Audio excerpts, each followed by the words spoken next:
All systems go. Clear for liftoff.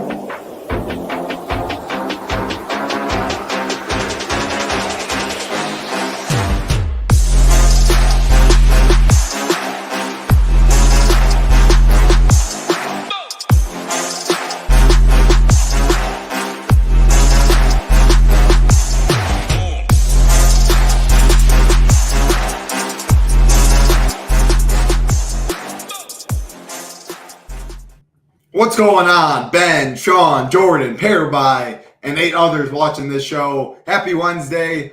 8-game slate on DK, 6-game slate on FanDuel. Big prize pools, $2,500. The Millie is on DK today.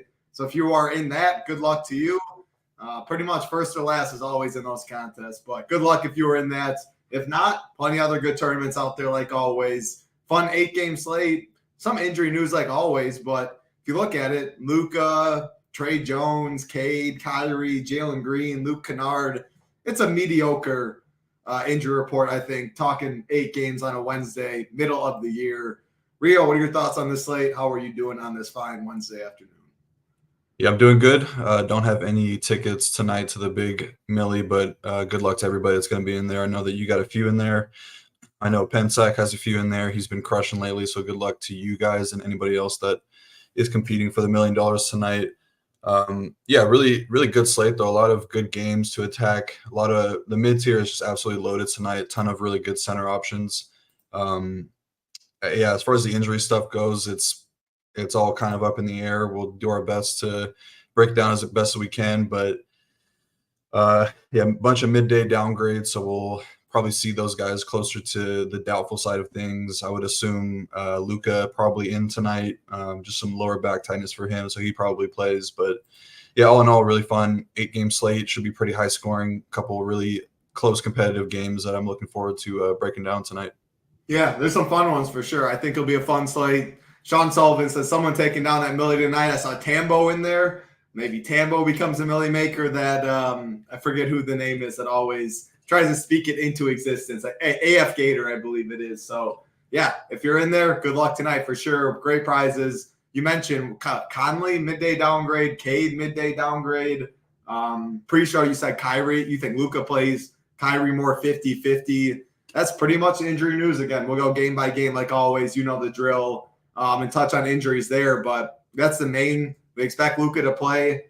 Kyrie, who knows with him. Cade and Mike Conley midday downgrades usually lean out there if you had to guess. But again, any changes, cash reports will be updated, projections, ownership will be in Discord. Everything you need, any updates, it is updated throughout the night. So you have the biggest edge. Everything you need in NBA, you need projections, you need them updated throughout the night with news changing. We have that over here at SHIPIT.com. Golf is going on. There's still showdowns. No MMA this week. It'll be back next week. Waste Management's next week. NFL playoffs this week. Saturday morning, 10 Eastern, we'll be doing a show. 2-gamer on Sunday. Good showdowns. A lot of money to be made this week. Use that promo code MAYO. Get you 10% off any package. Not the weekly. Weekly doesn't come with Discord either. If you want to just give us a try, see what it's like. Weekly is obviously the cheapest. Then monthly, 6-month, annual. Use that code MAYO. Gets you 10% off any of those packages. Give it a try and then get in the Discord if you do join. You mentioned mid-tier build for sure. That is going to be the more popular route today. I think it is most definitely the right route. And when you're looking at like studs to even spend, Luka, Giannis, SGA, the only 3 above 10K. But this mid-tier, I totally agree with you. Another story of the slate, the Atlanta Hawks, no Trae Young. Right now, if the slate locked in 5 minutes, all these Q tags were in. I think Hawks by far the most popular on the slate. 3 in a lot of optimals. I think 4 in some as well. So we'll get to that. But any other initial broad slate overview thoughts before we go game by game? No, not really. Was kind of surprised with the DeJounte Murray price tag. I thought DraftKings has been pretty aggressive with their pricing changes. I was kind of expecting him to be closer to 9K, but yeah, Hawks are definitely the talk of the slate. So we'll do our best to break that down when we get to that game. But I think there are some ways to get away from it. And we'll go right here. Sean Sullivan, first game of the night. LaMelo with no Rozier. Rozier shipped to Miami. The Hornets take on the Detroit Pistons. 231 total. Detroit favored by 2.5. On the Detroit side, again, Cade is questionable. Huge news there. As far as the Charlotte side, Cody Martin's questionable, and they're without Gordon Hayward and Mark Williams still. Obviously, Rozier was shipped. I'll start with you. It doesn't sound like Lowry's going to play until the All-Star break either. So start on this Hornets side. How does the offense going to look without Rozier? Does Cody Martin injury status do anything? And then talk about the Pistons with or without Cade. Yeah, so on the Hornets side of things, obviously not having Rozier there is it's gonna enter probably Cody Martin back into the starting lineup if he's in. If he's not in, I think that probably Nick Smith Jr. or Bryce McGowan would enter the starting lineup. Either way, those guys are going to be playing a lot more now with Terry Rozier gone. That's about 35, 36 minutes a night. A good amount of shot volume to go around too. So we'll have to see how they're going to approach that. But they've been giving Nick Smith Jr. a lot more run anyways lately. So I feel like he is probably the big winner in this trade outside of, LaMelo Ball, Miles Bridges, those type of guys. But yeah, Brandon Miller, I think that he is probably the biggest winner from this trade. He's been playing really well lately, scoring 23 plus points in 3 straight games. I think now he's probably going to be seeing around 34 to 35 minutes a night consistently with Rozier gone.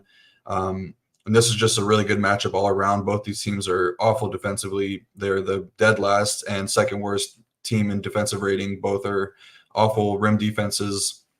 Charlotte much worse in 3-point defense, but Detroit allowing a ton of points to pick and roll ball handlers, and Brandon Miller's been adding more of that to his game lately. So he's in a really great spot. And yeah, like Sean said, LaMelo Ball, great spin up option tonight. Probably one of my favorites on the whole slate, 9,600.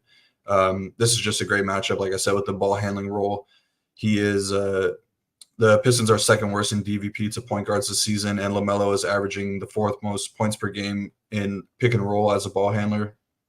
I think that he just absolutely smashes tonight. He's in a great spot. Miles Bridges, he's been playing a ton of minutes too lately, 39 plus minutes in 3 straight games, 40 in the last 2. The Hornets are pretty thin, or they have a little bit more front court depth where they're going to be getting Nick Richards back tonight. He's probable. So that will take off a couple minutes that he was playing as the small ball 5. But yeah, his role is going to be much bigger with Rozier gone, second on the team in usage with Rozier off the court this season at 25%. He's just going to continue to play a ton of minutes, so I have interest in him. Yeah, I think if Cody Martin plays, you can get there, though. 4.3K, really good price tag for him. He's been playing pretty well since he returned, or he made his debut a couple weeks ago from the injury, but he's been out for a couple games, so definitely I would have to monitor that. Yeah, if he's gone, though, or if he's not in tonight, I do think that Nick Smith Jr. probably gets a good amount of run, and he would be a decent value option, 4.1K in a really good game environment. And on the Detroit side, it's really all kind of like predicated on Cade Cunningham's injury status. I think that he's probably leaning closer to sitting since he was probable yesterday and they got downgraded to questionable, but you never know. We've seen weirder things happen. If he is back, you got to think that he'd be on some sort of minutes restriction since he's, the future of the Pistons franchise. They wouldn't be rushing him back to, the 36, 38 minutes that he was playing on a nightly basis. And if that's the case, if he's on a minutes limit, I don't think that you can get there at almost 8K. Jaden Ivey would not be in play for me if Cade is back. If he's not back, he's been playing a lot more minutes lately. Monty Williams seems to have more trust in him now. He's played 32 plus minutes in 4 straight games. Great matchup, obviously, versus Charlotte. But the guy that I'm most excited about on the Pistons side is Jalen Duren. Hasn't really flashed huge upside lately, but he did have a 52-point game in a weak matchup versus the Wizards, and this one kind of profiles very similarly, where the Hornets are an awful rim defense, and they're giving up a ton of fantasy points to opposing centers, so I think that he makes a ton of sense at 6.8K.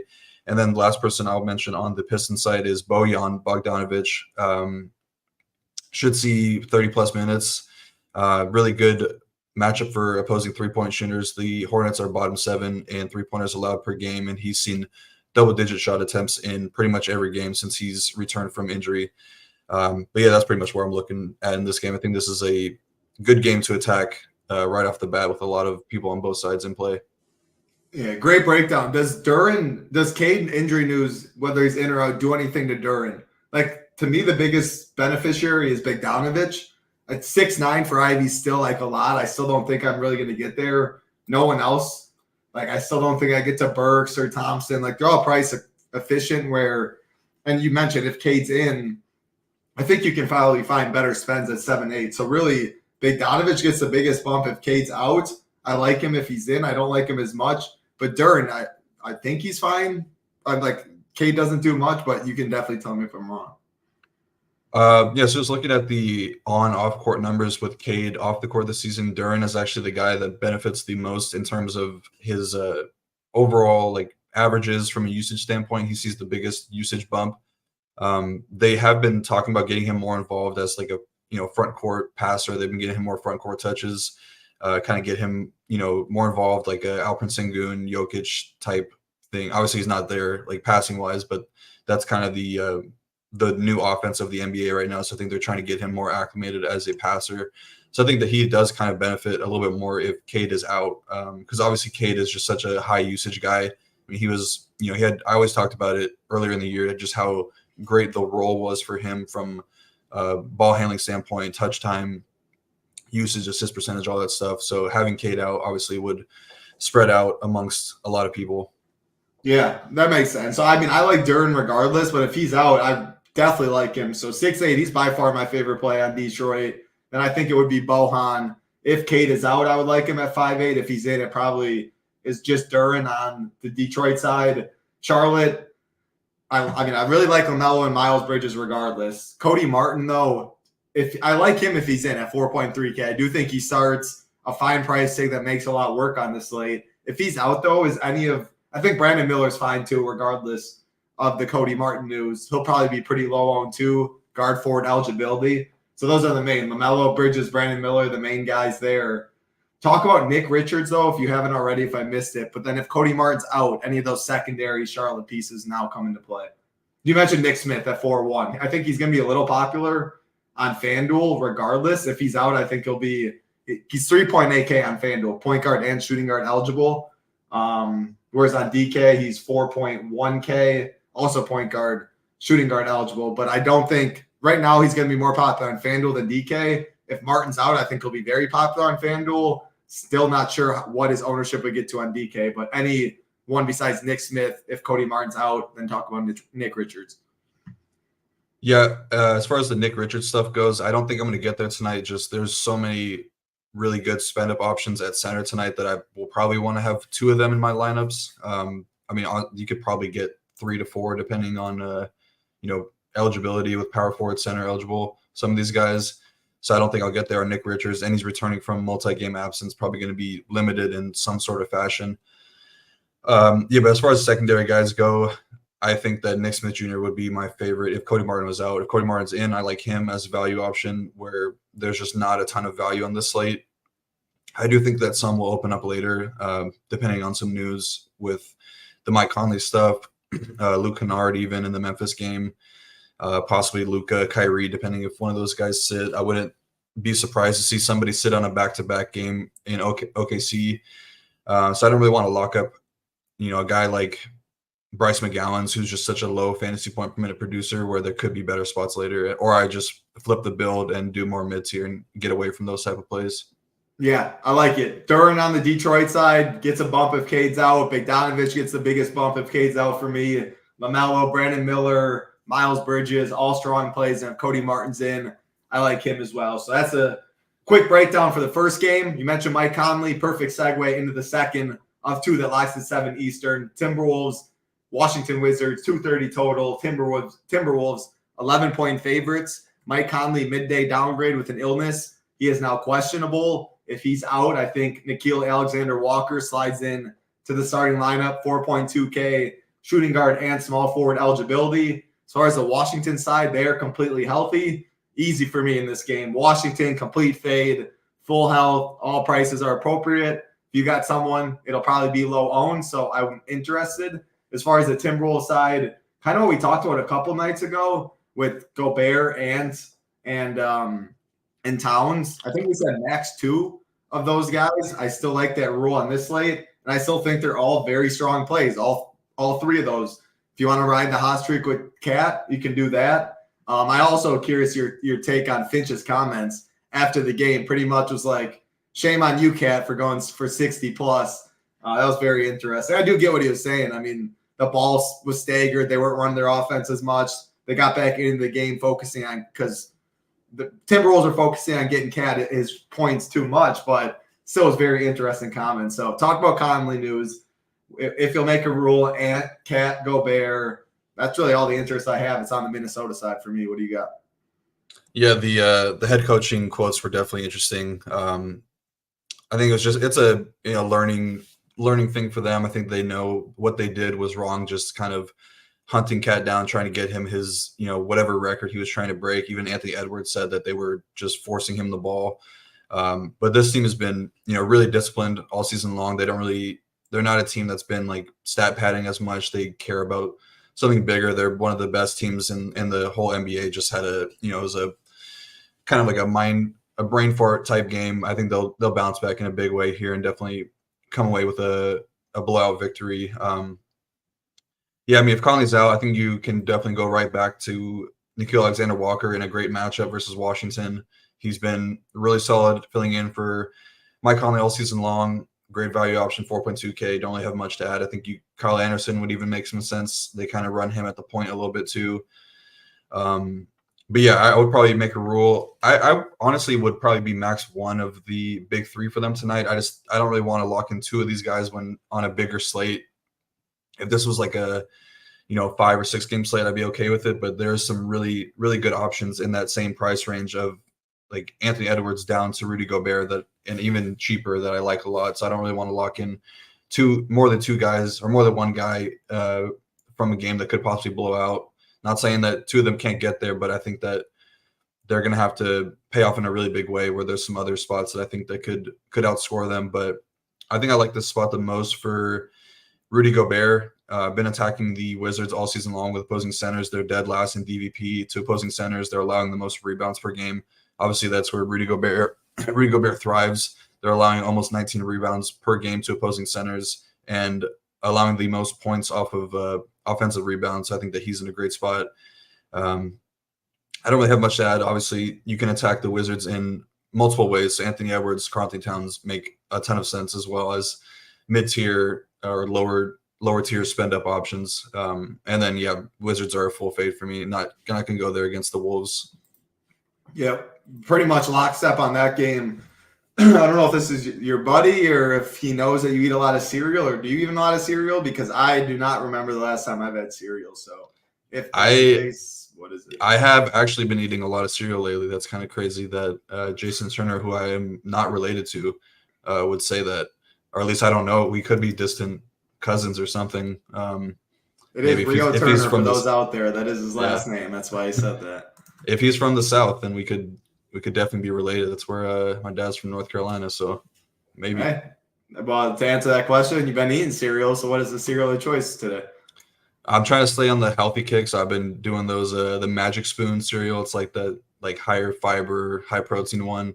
Actually not that bad. Obviously, it's not as good as like Honey Bunches of Oats or Cinnamon Toast Crunch, something like that. But Cinnamon Toast Crunch is goated. Cinnamon Toast Crunch is goated for sure. But hey, on the grind, baby. I saw Sean Sullivan. I saw Jordan's always on the grind, trying to be out there, trying to eat healthy, hit the gym. But Cinnamon Toast Crunch is goated. I do not know the last time I've had cereal, though. But I grew up eating cereal pretty much every single day. Do you prefer skim milk or water for your cereal? I mean, both are criminal, but if you're putting water, come on, Ross. We like you, man, but you might be in a timeout for months for that comment. That's crazy. Yeah. No, not even 1% always. All right, let's keep it rolling. Memphis Grizzlies, Miami Heat, 213 total. Miami favored by 10.5. On the injury report, pretty actually important news. Luke Kennard is questionable. Memphis is already pretty thin, and if Luke Kennard's out, I already have interest in some of these Memphis guys, so I'll throw it to you on the Memphis, but they're without Santi. They obviously was still without Smart, Bane, Jaws out for the year, so Luke Kennard Q-tag is pretty important for me. On the Miami side, no injury news. Hawkes is doubtful. Nothing changes there. So it's Bam or bust on Miami side for me. Then the Memphis side, I mean, if Luke Kennard plays, I have interest in him at 5.5, pretty much running the points. Jaren Jackson, solid price tag.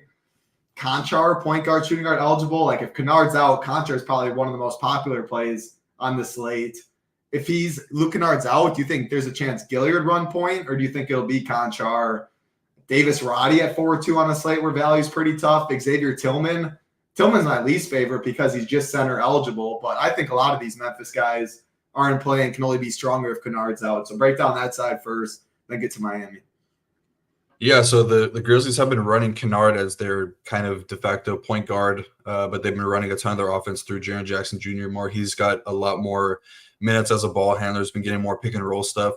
So they don't really have a true point guard out there. I think that if Kennard were to miss, then Contra has been starting, I'm pretty sure, right? Yeah, he has. That probably would be Gilliard, is my guess. Unless they go like Contra to the 1 and they go Zaire or Roddy or just something.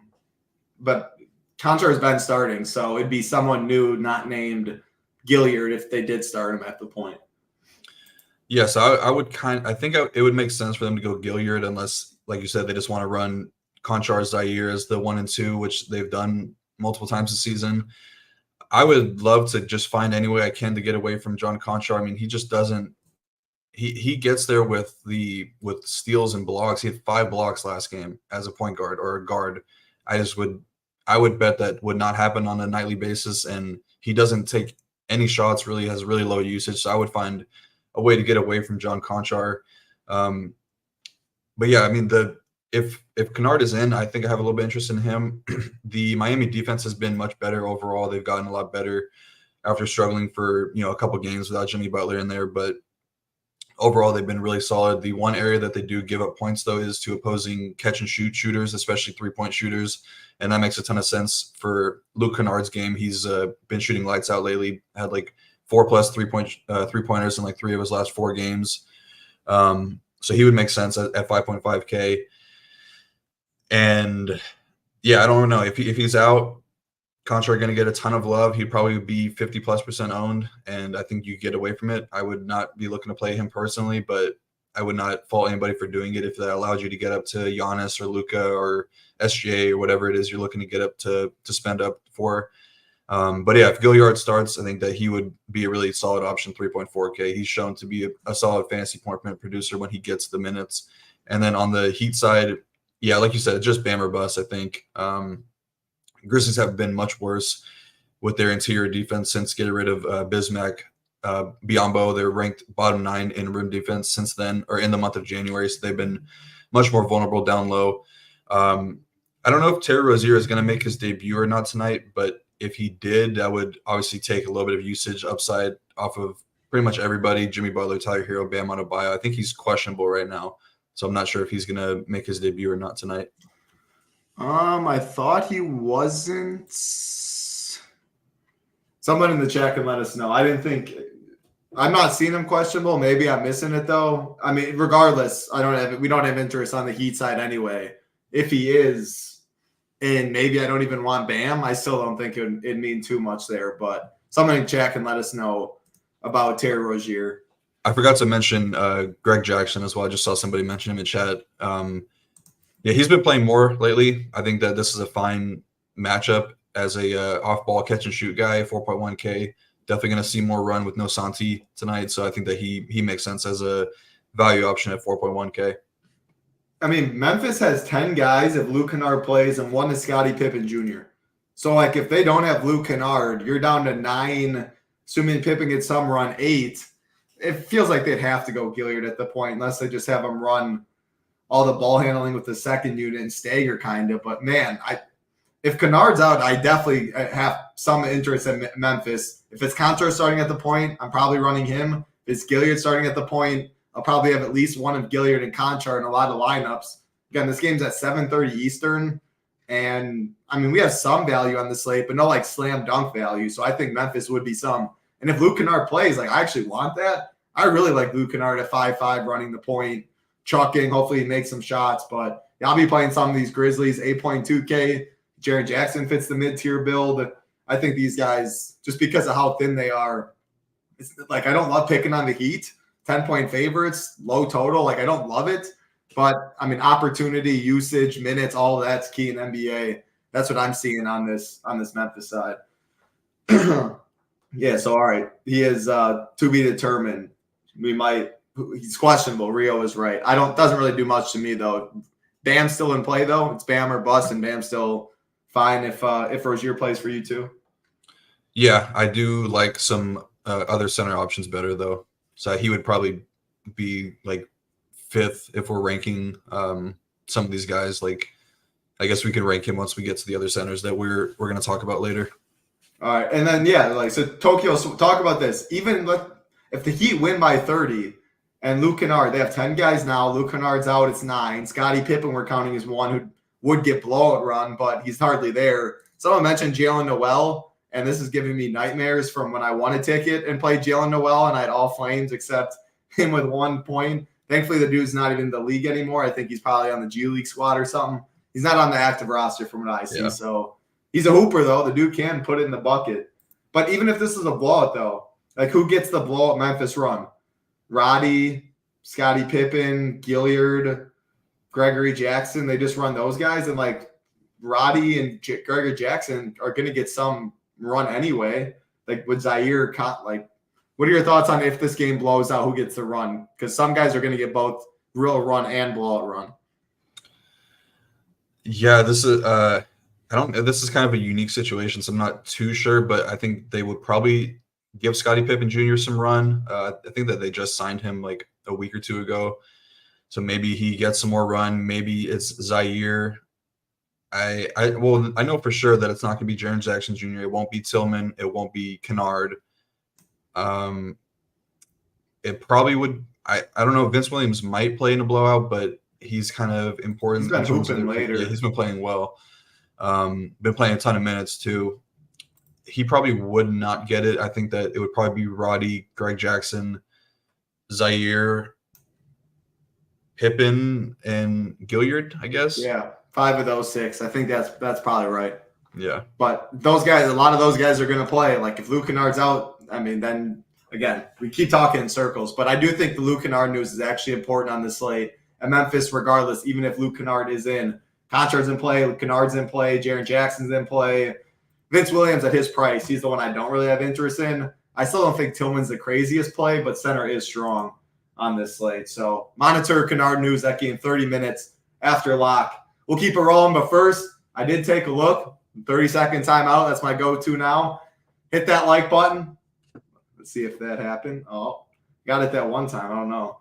We appreciate it a lot. 32 likes, 140 watching. Hurtful. Yesterday, I forgot to even ask too much. Was not good scenes. So we appreciate it out there. Bringing you free shows every single day. That like button, that subscribe button helps us out a ton. We really do appreciate it. All right, let's keep it rolling. Next game on the slate, 8 p.m. Eastern. Portland Trailblazers, Houston Rockets, 220 total. Houston is favored by 10.5. Injury report for Portland. Shaedon Sharpe is still out. As far as Houston, Reggie Bullock questionable means nothing. Jalen Green is questionable with an illness, though. That means something. Throw it to you. Any lean on Jalen Green? What does that news do if he is out? Because I think Sengun is one of the more popular plays on the slate. And then Fred VanVleet, Jabari Smith. I think they have solid price tags. They get big bumps for me if Jalen Green's out. So Houston side more interesting, and then touch on Portland as well. Yeah, I think Jalen Green has a real shot to miss here. He missed practice yesterday with the illness, and questionable today. So I think that he definitely has a real chance to miss. If he does miss, I would not be surprised to see the Rockets give Amen Thompson another start. Played really well in the game versus Boston. Went for 15, 14, and 5 in 32 minutes. Also, I don't even know what it is, but both these twins are just like incredible rebounders for their size. It's actually crazy. Like I remember earlier in the year, Asar Thompson was averaging like 8-9 rebounds a game when he was starting, and they're like 6'5", I think, which is just crazy to think about. But yeah, this is a really, really good spot for the Rockets. Obviously, the Portland defense has just been awful, especially the rim protection. They're bottom 3 in rim defense this year. They do a good job taking away 3-point shooters, so not as great of a spot for Fred VanVleet, but the price tag is really good for him, 7.4K. The matchup, like I said, not great for 3-point shooters, but the Blazers have fallen all the way down to bottom 6 in DVP to point guards this year. So I'm still pretty into him. He's got pretty big upside with the assist numbers as well. But my favorite play in this game, and probably my favorite center play on the slate, is Alperen Sengun. In a total smash spot here, going to go up against one of the weakest rim defense in the league. and he's just been on his hair of late. He had great games in 2 bad on-paper matchups versus Utah and Boston, went for 69 and 57.5 DK points, so he can definitely beat up on bad matchups as well as good ones. So he's seen his front court touches tick up as well. The assist numbers have been really good for him all season long too. Averages around 26% assist percentage on the season. So he's definitely my favorite option in this game. And outside of that, though, I guess Jabari Smith is fine. Last man in, 5.9K, power forward eligible. I would really just be looking to Amen Thompson as secondary guy if Jalen Green was out. And then I have pretty much no interest on the Blazers side. The Rockets have been a little bit more vulnerable to three-point shooters in the month of January. They're allowing the 4th most three-pointers per game in this month. So I guess if you want to make a case for a little game stack, Anthony Simons, Jeremy Grant, Malcolm Brogdon would make a little bit of sense, but I'm not really looking to go there. Yeah, I'm not really getting to Portland either. What are your thoughts on Jordan's side? If Jalen Green does play, do you have interest there? 6.2K, low own. Any thoughts? No, not really. I think he's just kind of fine at that price tag. He really he's not safe for 30 plus minutes. There's been times where they'll just go more defensive and then play Aaron Holiday, Cam Whitmore, Amen Thompson over him. So I don't think that he's the safest option. Even in a game where they were down Fred VanVleet, he only took 18 shots. So I don't really want to go there on Jalen Green. I think that he's just fine. Would you be good with Sengun and VanVleet together? Yeah, I think they're both cheap enough that you could play both of them and they could pay off. I agree. I like it. Brooks will shoot 50 times. Hey, if you think he'll shoot 50 times, 5.2K, lock him in. He might only make a couple of them, but give me 50 shot attempts any day. He's going to be very low owned on this slate. Keep it rolling. We still got a good amount of games left. Yeah, and guys, took care of that like button. We appreciate that. And if you do want to join us at SHIPITNation.com, NBA, huge NFL week. If your teams are still in there like hoops, good luck to you. NHL going on, MMA next week. We got golf showdown stuff going on as well. College basketball chat in Discord. Again, it's not something we offer. It's not something you pay, but there's college football in there. There's multiple tennis chats in there, free content, members run, a lot of valuable information. Kim's always in here. She's in the soccer chats once in a while. A lot of great talks, just a great community in the Discord. Any monthly, 6-month, or annual package can get you in, and then make sure to use that promo code Mayo. It'll take 10% off any of those packages as well. Shout out Mayo. All right, let's keep it rolling. Next game, Cleveland Cavaliers. I didn't want to interrupt you. I forgot to mention this though. I did overlook that he was at shoot around, so he's probably in. So I guess scratch everything I said about Amen Thompson. Hey, maybe he is out, and then you got Amen Thompson. If Jalen Green's in though, no interest in Amen Thompson. Cleveland Cavaliers taking on I'll say Jordan's Milwaukee Bucks. 236 total. Milwaukee favored by 7. Injury report for the Cleveland side. Obviously, still without Mobley, Garland, Tristan Thompson. What you doing, man? He's out with the suspension. Karis LeVert is questionable. On the Milwaukee side, hey, they're fully healthy with a new man at the helm. I don't think Doc's going to be coaching today. The news did come out, though. No Adrian Griffin, so there will be some new face there, and whoever that face is should be saying, Giannis, what do you want to do? Touch the ball, go downhill. I like me some Giannis today. If more value opens up, like the Luke Kennards of the world and stuff, he's easier to get. Still 11K. Love him in this spot. I also love D-Mitch. Man, he's carved up these Bucks. Jared Allen, 7.7K. I like the studs in this one for sure. Talking mid-tier and value in this game, I definitely don't like the value. Like a Okoro's as cheap as I'd go probably. And I'm not, if you guys know me, you know I'm definitely not a Okoro guy, but 4.2K. I like Strus at 5'1". He can get hot. Guard forward eligibility, maybe a little ownership, not much there. Middleton, I don't know, 6'6". Not my favorite price tag when touching him. So mainly the studs, Giannis, D-Mitch, Jared Allen, and then Strus. What about you? Yeah, pretty interesting game. If you want to get into it pretty deep, I think you can from like a game stack perspective. Obviously the Bucks are going to be with a new head coach now, I think it'll be the assistant coach that will be taking over until Doc Rivers is ready. But interested to see how that works out. I mean, their defense has just been awful this year, which I'm assuming is the big reason why Adrian Griffin was fired. Bucks have like third best record in the East or something like that. You don't think it's because he was chirping at the Nasses? It could be. I haven't seen anything about that. I know that's more your forte. There's been jokes and stuff. There's no way it was serious. I mean, some funny ones for sure, but no, it has to do with the defense. And Giannis said the team lost faith in, like, just because they're third and they're 30-13, and people are like, wow, has a coach ever been fired for this? Like, they have hoopers. I mean, you have one of the best players in the league with, like, it's not because of the coach necessarily in a lot of aspects. He's probably took too much heat, a different rant. Like, title, you're better or higher than Adrian Griffin.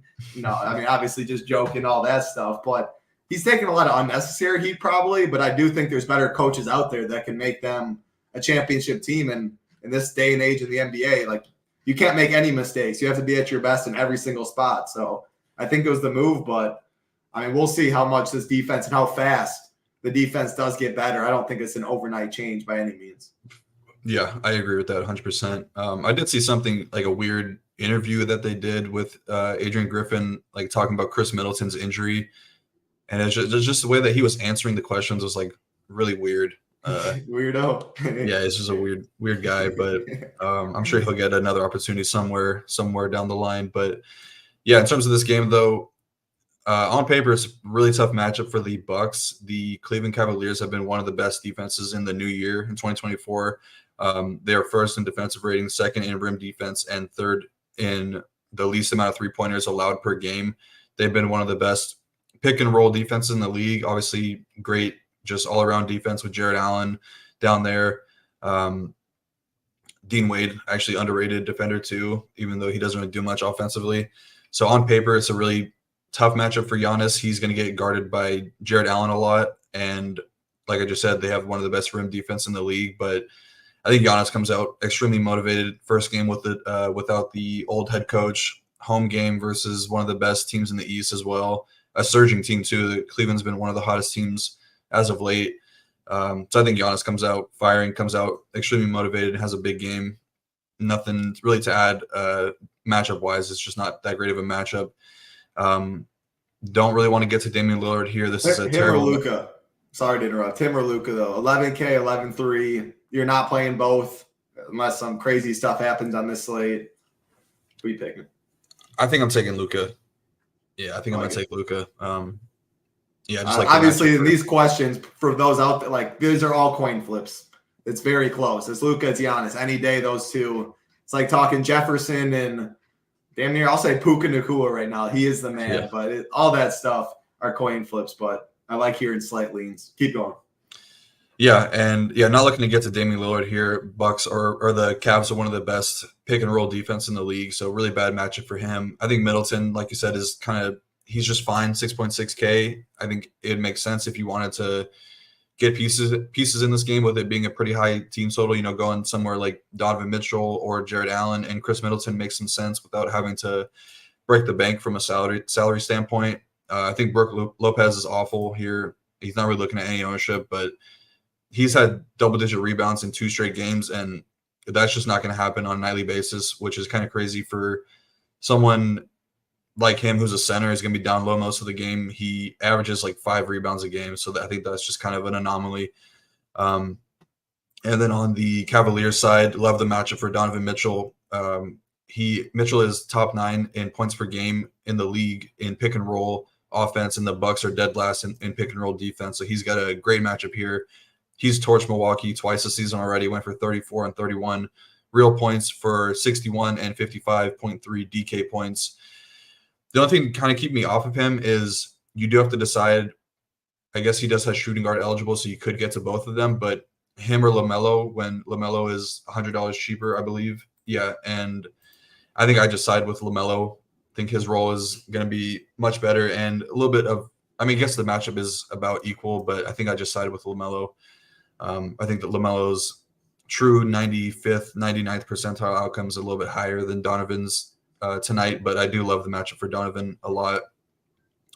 Same for Jared Allen. He's crushed this matchup twice already, 60 DK points and 45 DK points. I think that not having Tristan Thompson in there might be better for him. Obviously better for him because Tristan's been taking some of the backup center minutes, but I don't know how much they trust Damian Jones. And I don't think you're really going to run like George Niang or Dean Wade at the 5. So that could probably give Jarrett Allen a higher minutes floor.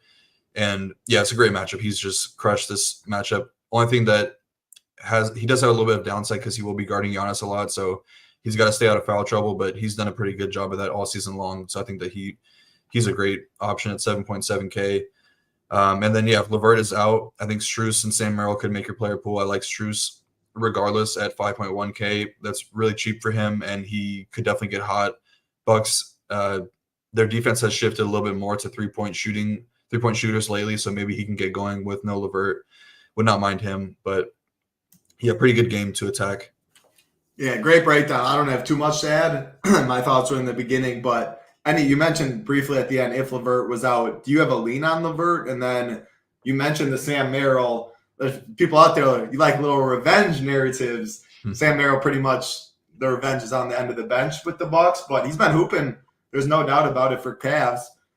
Sam Merrill was drafted by the Bucks. He started there. He's 5.3K though. Like if you switch that 3.5K, I would definitely like him.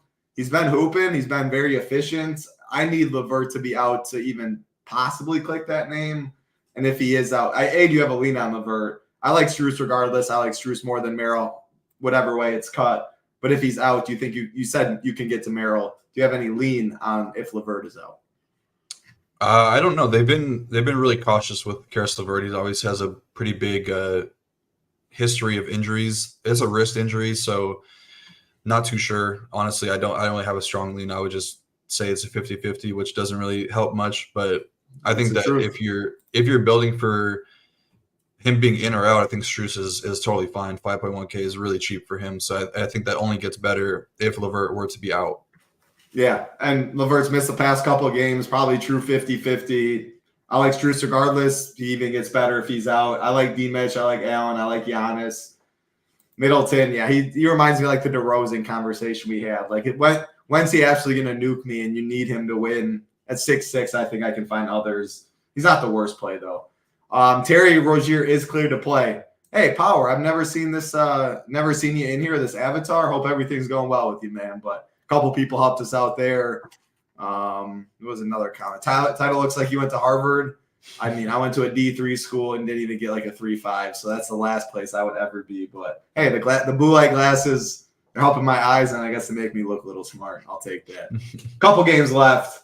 Appreciate everyone hanging out. Keep saying it. We really do, though. Hope everybody having a good day. 8:30 p.m. Eastern, Phoenix Suns, Dallas Mavericks, 240 total. Phoenix is favored by 2.5.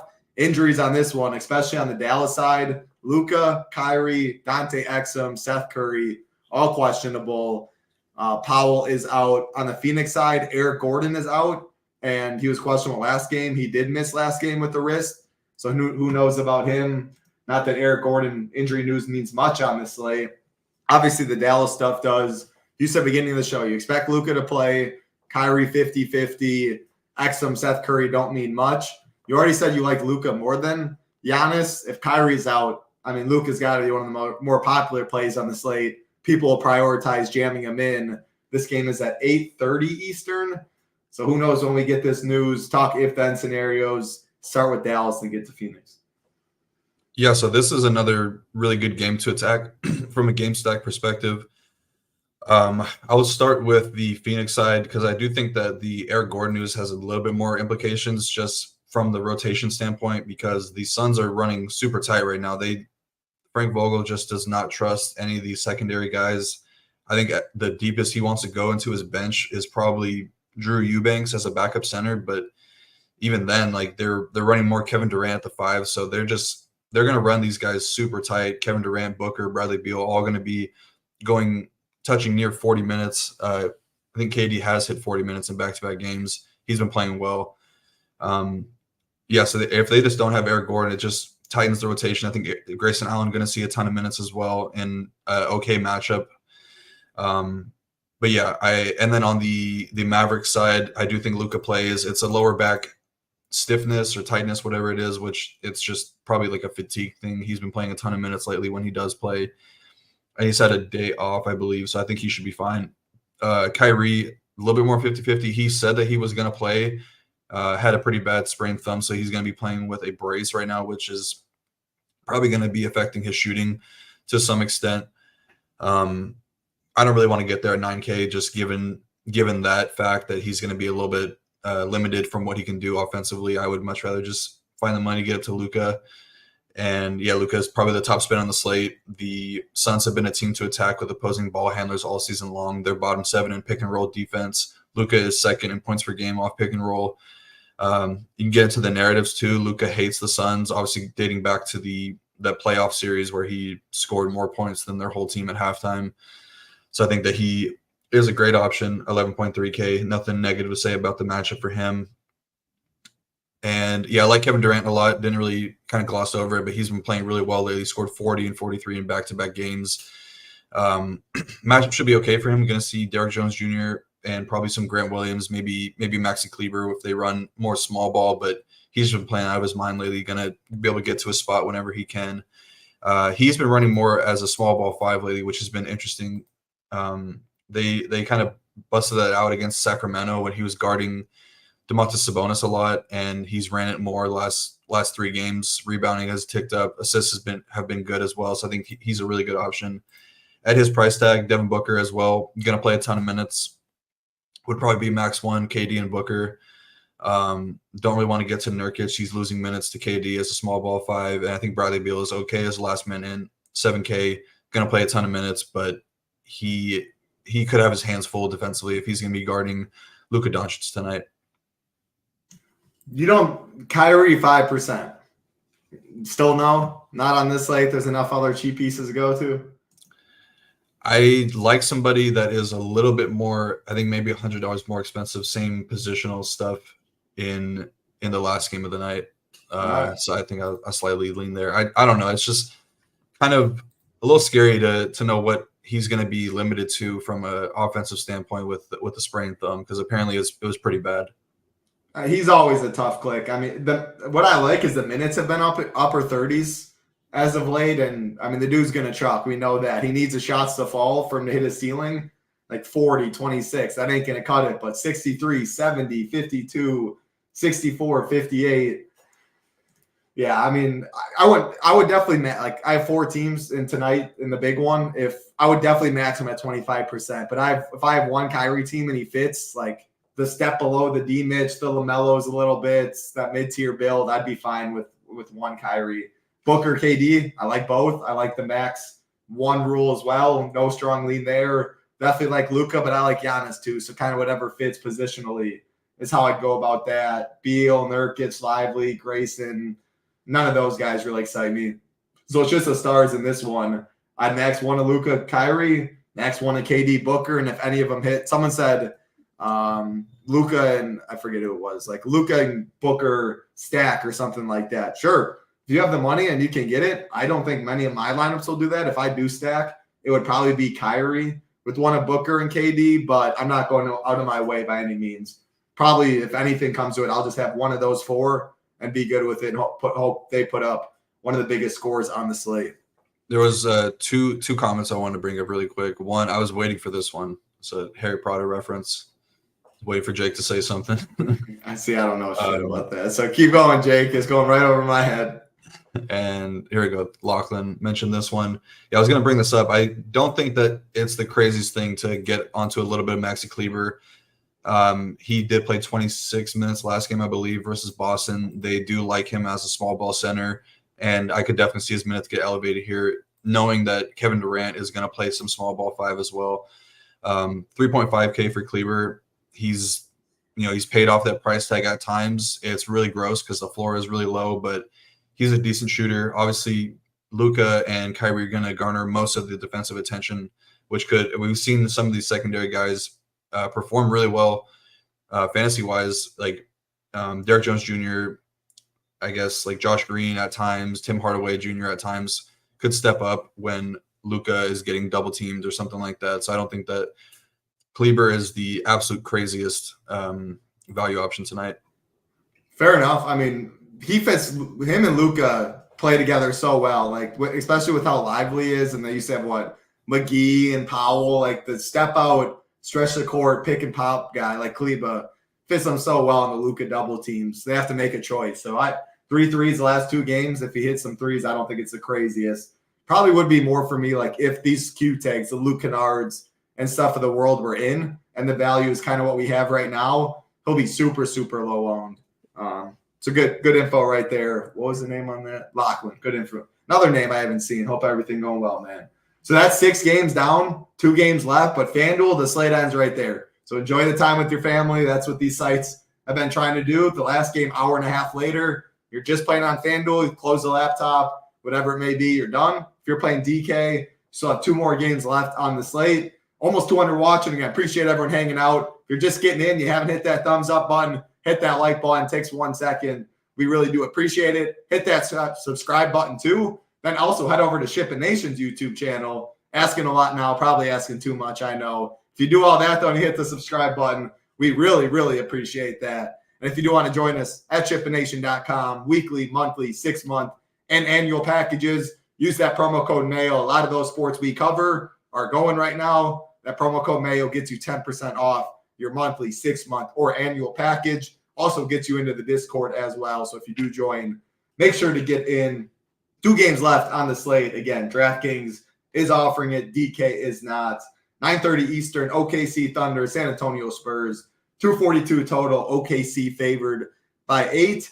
This is my favorite game of the night, man. I'm super, super pumped for this one. No injury news on the OKC side. Trey Jones is questionable for the Spurs. In terms of how I like this game, I mean, talk about game stacking it. One of, or maybe even 2, I'll ask you this, but SGA, Chet, Jalen Williams, I love all of them. On the Spurs side, Wemby, even though he's on a minutes limit, 8.3K, he is getting a little ownership, so I'm interested on your take there. But we know he has a ceiling in 25 minutes. I mean, if people want the narrative of Chet, et cetera, I think Wemby is very interesting in this spot. Again, I like Jalen Williams at 7K. I like SGA for a little below the Giannis's, the Lucas of the world, right by LaMelo D-Mitch. So this is where I'll throw it to you. How do you look at SGA compared to LaMelo D-Mitch? Very similar. Would you set any rules? SGA, Chet, Jalen Williams. I have a lot coming for you. Any lean on Trey Jones, and then Wemby. Go for it. All right, I'll start with the injury stuff because I think that's probably the most important. Trey Jones probably leaning towards being out, with it being a midday downgrade. It was an illness tag, I believe, right? Ankle. Oh, ankle injury. Okay, so that's even worse. Yeah, probably lean to him being out, which that's kind of an interesting talking point because there's a couple ways that the Spurs can play it. They could just bring in one of Keldon or Collins back into the starting lineup and have Jeremy Sochan run the point again, which I would hate. I thought they gave up on that experiment. So, I mean, yeah, that dude ain't it. He's had some good games lately, but yeah, he is not a point guard. I think he's got to stick to what he does. He's a Ben Simmons Dollar Tree version, and that's not a compliment. Yeah, exactly. But he's 6K. I keep talking about that. Yeah. But yeah, if Trey Jones is out, I do think that Sochan becomes a little bit more viable. I think Keldon Johnson would be a lot more viable. 5.8K is as cheap as we've seen him in a really long time. If you're using our projections, this one just pops off the page from a game stack perspective. I see a ton of light blue values on the solver. So I think there's a lot of ways you can go. Collins even makes sense. 4.8K is fine just as a value option regardless of Trey Jones' status. And then they could also start Blake Wesley. He's been playing a lot more lately. He's a point guard, pretty solid defender. I think that he would make some sense. Would be a really good value option. 3.6K. I would like him a lot. And then in terms of comparing SGA to Donovan Mitchell, LaMelo Ball, I do slightly side with those guys more. It's close though. I think I would probably rank SGA 2, Donovan Mitchell 3, and then LaMelo 1. This is a great match for SGA. Obviously, he's been just on fire all season long. One of the better and most consistent scorers in the NBA right now. The Spurs, surprisingly, having Wemby down low, they've given up a good amount of rim points. Their rim defense has not been that great. I think Chet is capable of pulling Wemby away from the basket enough to clear away some scoring lanes for SGA. So he is a totally fine option. 10.1K. Showed huge upside last game in the win over Portland. got a double-double, 65 DK points, so he's a totally fine option, but I do lean LaMelo Ball a little bit more. Chet makes a ton of sense as well, 7.3K, really cheap for him. He's not really playing big minutes right now, just going to see around 30, 32 minutes a game. Shot volume's been down a little bit, but maybe he comes out a little bit more motivated going against Wemby tonight in the race for the Rookie of the Year. I think that he's just okay. I like some of these center better. I like Duren for cheaper. I like Sengun for a little bit more expensive. I like Jalen Williams here a lot. There was some speculation that SGA might sit tonight just with it being a back-to-back. I don't think that he's going to sit. But if he does surprisingly get ruled out, then Jalen Williams is going to see a huge upside or uptick in his usage rate, has a 30% usage rate with SGA off the court this season. He's been playing extremely well lately too. 7K is a really good price tag for him. I like him a ton. I think you get to any one of these guys. I think you're totally fine getting to two of them. Would probably want some Spurs coming back in that scenario, but I think if you're using our projections, you're going to get to some of them anyways, just with how well they project. And yeah, Wemby is one of the best plays on the slate tonight, in my opinion. 8.3K, way too cheap for him. Minutes limit kind of lifted a little bit, seen 28 minutes in a couple games in a row now. Back-to-back games, 28 minutes, 27 plus in 4 straight games. He has an elite usage rate this season, kind of on par with Embiid, Jokic, Luka type usage. So he's been crushing lately. So I think that he did get shut down the only time that these teams met earlier in the season. He only went for 30 DK points in 28 minutes, but that was 11 games into the season, mid-November. He's kind of rounding into form right now, so I think that he is a great option tonight. And then all these secondary guys are totally fine as well. Devin Vassell, much better if Trey Jones were to be out, but he's kind of fine as a last man in, 6.8K or game stack. And then he already mentioned Sochan and Keldon Johnson, Zach Collins, those type of guys. Yeah, I will say, as much as I just shit on Sochan, if Trey Jones is out, and especially if he was running the point and they didn't go like Wesley or Branham or whatever, I would have some interest. It wouldn't be no lock. It wouldn't be anything like that. But he would, if you saw him in one of my 4 teams or something like that, I think he'd be fine. I think Keldon would be fine at 5'8". I think Vassell would be fine at 6'8". All those guys, I want Trey Jones to be out. I don't think they're the craziest plays now, but man, it's an 8-game slate. Like, there's so many other spots in the mid 6Ks that I'd max one of them. But if Trey's out, I think all of them are in play. I still don't want to go crazy on them. Wemby, definitely love. And I do like your shout on max 2 SGA, Chet, Jalen Williams. And if you do have 2, probably have a Spur. That's kind of how I'm going to be approaching it as well. So great breakdown there. We got 1 game left on the slate. That was at 9:30 Eastern. This is 10 Eastern. That was cracking me up. I'm glad you clicked that. Boris Diaw. I haven't heard that name. Back then. Hey, Boris Diaw could at least shoot the rock a little bit. That was back, with Monte Ellis in the day, back in the Bay and stuff. Monte Ellis, one of my favorite players out there. Oh, he was a hooper. He was fun to watch back then.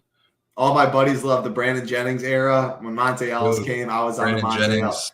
That's my guy. On the Monte Ellis guy, on the Monte train. I don't know if you saw it. I probably quoted on Twitter. It might even be like 8 months ago at this point, but he was at the Rec or somewhere hooping.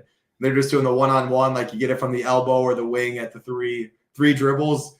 Bro went like 11 in a row, but no one was stopping him. They were hoopers too. He was going against. Yeah. Was that Monte or Brandon Jennings? No, it was Brandon Jennings. Yeah. I mean, they would both be doing the same thing, but hooper. Brandon Jennings was fun to watch, and for your Bucks back when he was a rookie, had that. He doesn't still have the rookie record for most points in a game, does he? I don't know, that 55 or 58. 55. 55. I don't know if he does though. Yeah, he was a hooper. The Bucks were Ersan Ilyasova. I mean, of Carlos Delfino. You could be naming all the names back in the day. Yep. Then we got Barbosa, Leandro. I had to look at his first name. Yeah, I remember him back in the day. What a goon squad those guys had. Baron Davis. All right, let's keep it rolling. We got 1 game left on the slate. Very, very important game as well.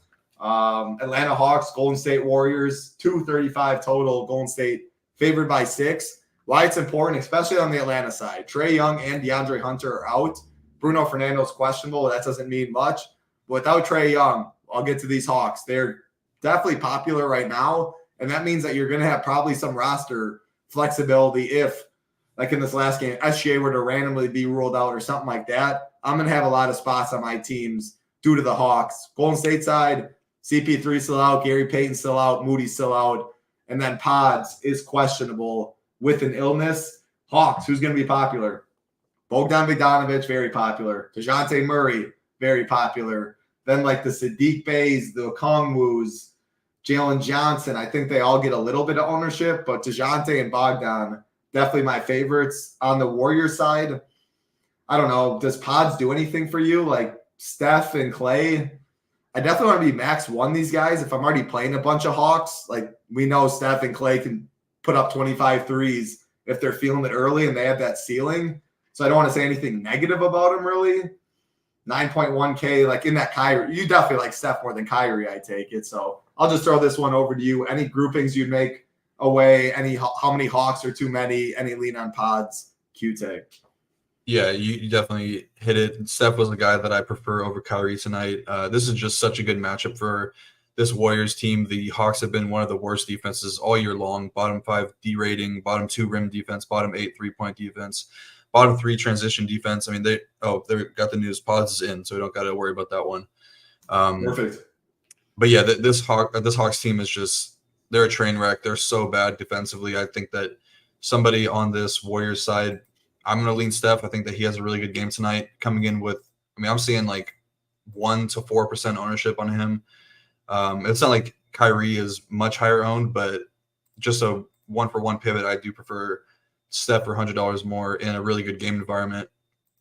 And I think that like even Clay makes some sense. 6.3K, he's been shooting the ball much better. A little bit less upside with Pods in there, but he's been playing much better lately. This is the first game that the Warriors will be playing since the passing of their assistant coach. So I'm sure that they're going to, matchup aside, they're going to come out wanting to win this one for him, which they definitely have a good chance to with them being 6.5-point favorites. But yeah, all these secondary guys are kind of just, I think they're okay, like maybe pivots off of some of the Hawks chalk, like Kuminga, he's okay, 5.9K. Draymond, I think I have a little bit more interest in Draymond than Kuminga or Saric here, just because he's had a few days off. Made his return last game, he only played like 24 minutes. So maybe he gets up to 28 to 30, and I think he could pay off the price tag there. The Hawks are one of the worst teams to opposing power forwards, so he makes some sense. Outside that, though, not really interested in any of the other guys. Saric is projecting pretty well, so I think he's okay. But yeah, that's better on the Warriors side. And then on the Hawks side, yeah, big talk of the slate. Obviously, DeJounte Murray going to handle all the usage that he can for the Hawks as long as they're able to keep this game close with no Trae Young. 4 games without Trae this season. He's went for 61, 48.3, 39.5, and 60.3 DK points in those 4 games. He's had just an elite role without Trae Young on the court this season. Has like a Luka Embiid-like usage number and averages 46 DK points per 36 minutes. About a neutral matchup, the Warriors do lack some on-ball defenders, so I think that he could get going in multiple ways. Obviously, he has a good rebounding and assist upside as well, triple-double upside. So he's a great option, 8.4K. One of my favorite players, so I always am looking for an opportunity to play him, so I'll definitely have a lot of him tonight. Jalen Johnson, it seems like a lot of his upside is tied to Trae Young. We have seen, power forwards and centers like Clint Capella kind of have a lot of their upside tied to Trae, just with the pick and roll stuff. Jalen Johnson has not been all that great in the games without Trae this season. He has scored no more than 30 DK points in all 3 games without Trae. Projecting really well, though, so I'll just side with Boomer's projections and play some of him. Bogdan, kind of the same story. He has not played that well lately. He's only topped 27 DK points once in 4 games without Trae, where he went for almost 37 against Philly. I don't really have much to say. He's a little volatile for me. Projecting obviously great, but in the last 4 games, 23, 22.5, 24, 26.5 DK points, when normally he's somebody you look to attack when either one of DeJounte Murray or Trae Young are out. He just has not played all that well. He's shooting the ball terribly. 2 for 8, 1 for 6, 3 for 7 from deep, 3 for 8, 1 for 6. I think a lot of that's having like if a couple of shots fall, he'll get there. But like you said, at chalk, a guy that is relying on shooting, which is pretty much the most variance that comes with the sport of NBA. Yeah, it makes sense actually getting away from chalk Yeah. Bogdan. Yeah. And then on the flip side, like you said, shooting is the variance part of the game. So that could come back at any game pretty much. So he could definitely, if he makes 2 or 3 more of those 3-pointers, you're looking at, 30 plus DK points or whatever it is. So don't want to talk anybody into full fading him because he projects amazingly and rightfully so with no Trae Young. The guy that I probably will be fading though, Saddiq Bey. He's shot the ball terribly, and not just. I don't want to look at recent game logs, but like over the past month or so, he has like a 30% true shooting percentage or something like that. Or maybe not true shooting, but field goal percentage. He's just shot the ball terribly. Had a little bit of a bounce back game versus Sacramento. 13 points, 7 rebounds, got 25 DK points, but that's not going to get it done for you. So I would look to get away from Saddiq Bey if I can. Yeah, I think that's pretty much it. I think Okongwu is okay to keep in your player pool. He's shown pretty big upside coming off the bench. Yeah, if there was any game, where is it? Thoughts on full stacking this game? If there was one game on the slate I had to pick, it's definitely this side because so many Hawks options and a lot of them aren't expensive. And then it's easy on Golden State for me, like one of Clay or Steph. And I'm hoping that they just get hot. Like Rio leans Steph. Steph's obviously the better player. You are paying almost $3,000 more. But if Clay hit my team, like Clay and Middleton, like I look at them very similar where, man, most times than not, they're not doing shit for you. They both need to really hit shots to get there. But I just feel better with Clay because, like, only a couple games ago, he put up 25 threes. Like, if he starts early and he gets hot, those dudes are just looking at him nonstop. All the action's working for Clay. At least you have that out if he gets hot early, and he'll chuck. But any thoughts on that? Like comparing to Middleton, I don't love Clay, but if he falls in one of my 4 teams, maybe even 2 of my 4, you at least know he's got that 60-point upside. Last game of the night, you're watching, everyone's asleep. PMR is down. Actually, today it definitely won't be down, but he's not going to be high owned. So, what are your thoughts to game stack and just final thoughts on this slate? Talking in circles now. Yeah, I think you could definitely game stack this one. I think we've talked about it before. When you have a lot of chalk forming on a team, really, it makes sense to kind of get into the game as a full stack and kind of, I guess, give your lineup more chance for upside. Because if you're playing, like, you realistically could play DeJounte, Bogdan, and Saddiq Bey in a lineup, and you're really not spending that much salary. But then you have to hit, 5 other spots. I would rather just, if you think that all these guys are going to pay off their price tags, the most likely way that they're going to do that is in a close game where they're all seeing, upper 30s minutes or something like that. And in that case, somebody on the other side is probably keeping the game close. I would probably want to have a warrior on the other side if you're playing all 3 of those guys. Maybe even make a boost if you're playing 2 of them, like DeJounte, Jalen Johnson, Bogdan, Saddiq. If you have 2 of those, boost Steph Curry, Klay Thompson, Draymond, Saric, guys like that. Man, I was talking. I was on a roll. Hour 10 through, we were wrapping up the show, and I catch myself on. And I wouldn't even have known if it didn't pop up saying you are muted. 8 games though. Again, 6 games on FanDuel. That OKC Spurs Atlanta Warriors game is not on FanDuel, just on DK. Obviously, we talked on it because of DK. FanDuel content up, DK content up. Check out the slate plan. Our man Rio does, always very in-depth. Upper tier, mid-tier, lower tier. Projections updated throughout the night. Cash report, GPP core report. Everything you need to be successful. We got it at SHIPITNation.com. PGA, MMA, NFL, NHL, MLB will be here before you know it. Make sure to use that promo code MAYO if you do want to give us a try. Weekly, monthly, 6-month, and annual packages. And, of course, a great Discord community with the monthly, 6-month, and annual packages. Appreciate that, Jordan. Hopefully, hey, I can't do worse than last time, so at least I have that going for me. If I for tonight, hey, just another day ended in Y. Good luck to everybody out there, though. Great work as always, Rio. We'll be back, not Rio and myself, but 2 of us from SHIPIT Nation. We'll be back talking hoops tomorrow on the SHIPIT Nation channel, so make sure, head over there, subscribe. NFL will be talking 10 Eastern on Saturday morning. Good luck, everybody. Have a great night. Let's see some SHIPIT Nation logos up top. Somebody win that millie. Good luck, folks.